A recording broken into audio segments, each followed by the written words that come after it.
Guys, आज मैं आप लोगों के सामने जो रोस्टिंग वीडियो में लेकर आया हूँ। प्लीज़ आप लोग नए हो तो हमारे चैनल को सब्सक्राइब कर लीजिएगा। कोई भी क्वेश्चन हो तो कमेंट बॉक्स में बताइएगा। हाँ, वीडियो देखने पहले कान में ईयरफोन लगाइए, उसके बाद वीडियो देखिएगा। आइए वीडियो तक लोग चलते हैं आपको।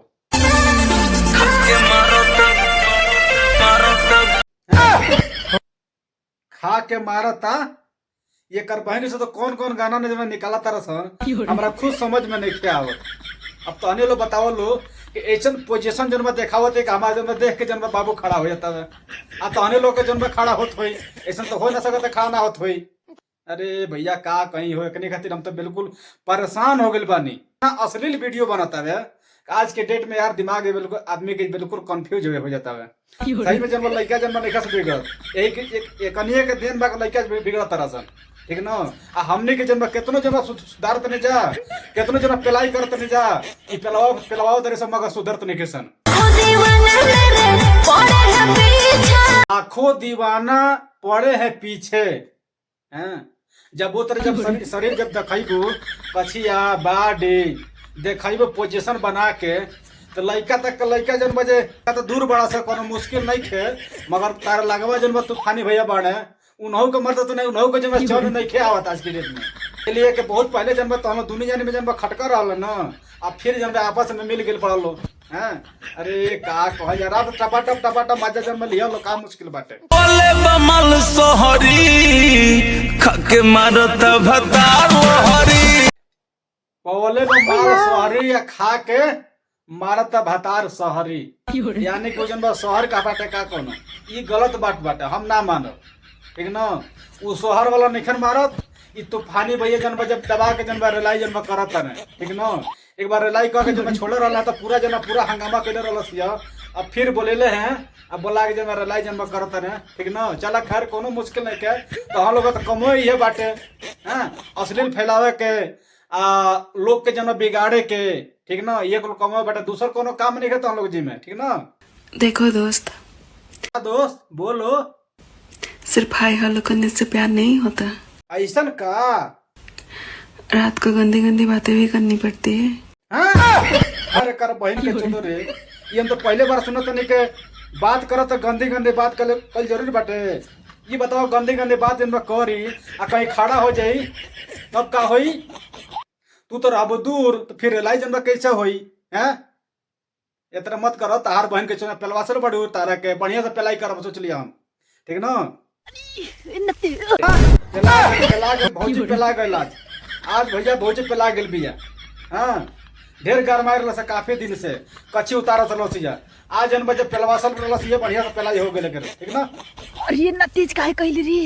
अरे वो गरम रहा तो कहिए ना टपाटप अब ला जन परेशानी झेलता रू। अब 9 महीना तार छुट्टी हो गई, ठीक ना।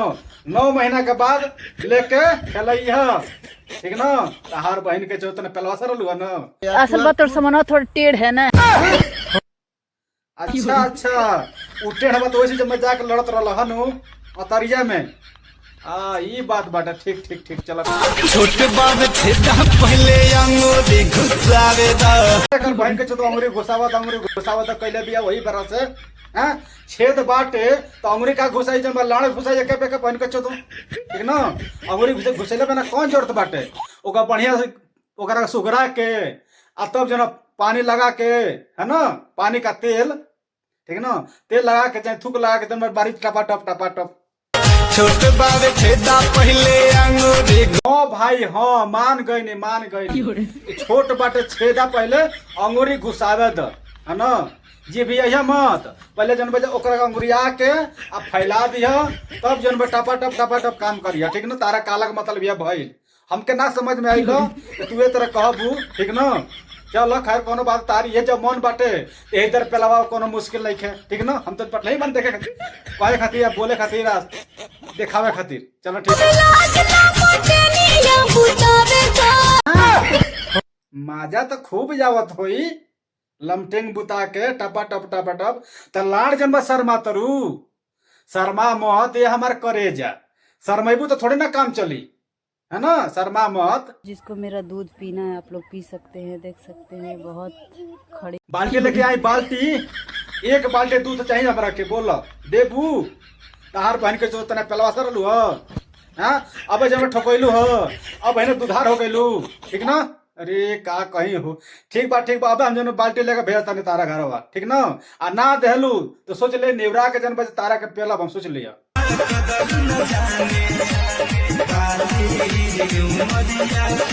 बलमा कदर न जाने बाले रे उमरिया के है ना।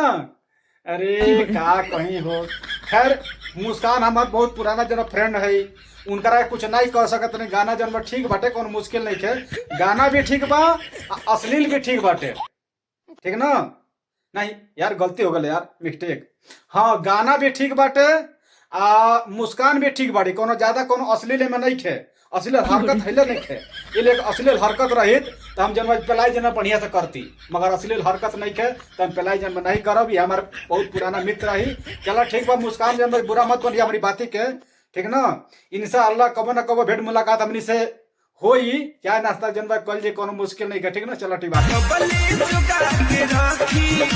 बात बस नियरा गेल बाटे अब ज्यादा दिन जोगा के देखे रखे के ठीक ना। दिनवा नियरा गेल बाटे अब जन टपा टप होई जब बियावा जब हो जे तब ठीक ना। घबरा मत तो हर जन बजे गाड़ी में हल्दी लागी ऐसा बात नहीं है ठीक ना। चल आगे बतावा। हाँ भाई हाँ कोमल शरीरिया के बस कुछ दिन जन बजे जोगा के रख बचा के रख हो जन बचा के रखी है ठीक ना तो कुटा जे तो जहाँ जेबू नु तहाँ जन बजे ध्यान आ जाता ना दी है ठीक ना। ध्यान कहीं और जगह भटक जे उनका ठीक ना। चलो ठीक बा मत बुझिया साथी कौन तारा मजबूरी आ गई हो ठंडी में का तार कमल नहीं खे का रजाई नहीं खे।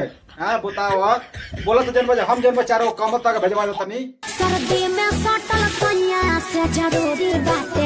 तो बात जो मैं सही कहलू है कि सर्दी में सटल बहुत जरूरी बाटे। अगर चिपक के जन सुतत रहो तो कमल के रजाई के कोनो जरूरत नहीं है ठीक ना। आराम से जन दोनों जन एगो चादर ओढ़ के सुत रहो एकदम हीटर रही हीटर जैसे मान ला के माइनस होला एगो प्लस होला ठीक ना।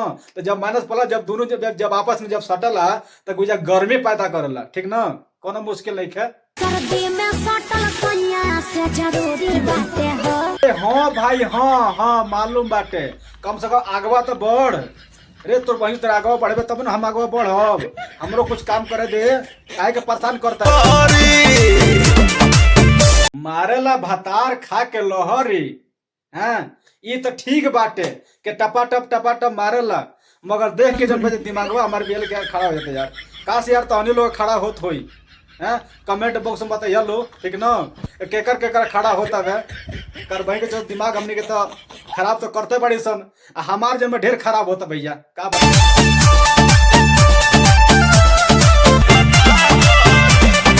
भैया हमारा जन बानू आई कच्छी या बाडी अश्लील हरकत देख के हमार दिमाग बिल्कुल यार खत्म हो जाता है। करी तो का करी हम ठीक ना।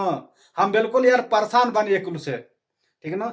ई जन इतना अश्लील फैला दिल बड़े सन कि हद से जन बजे ज्यादा हो गई बाटे ठीक ना। का कहीं ले तो हम लोग बुरा लागत हुई ऐसा बात नहीं है। आज हमारा वीडियो आप लोग कैसा लगा कमेंट बॉक्स में बताइएगा अपना।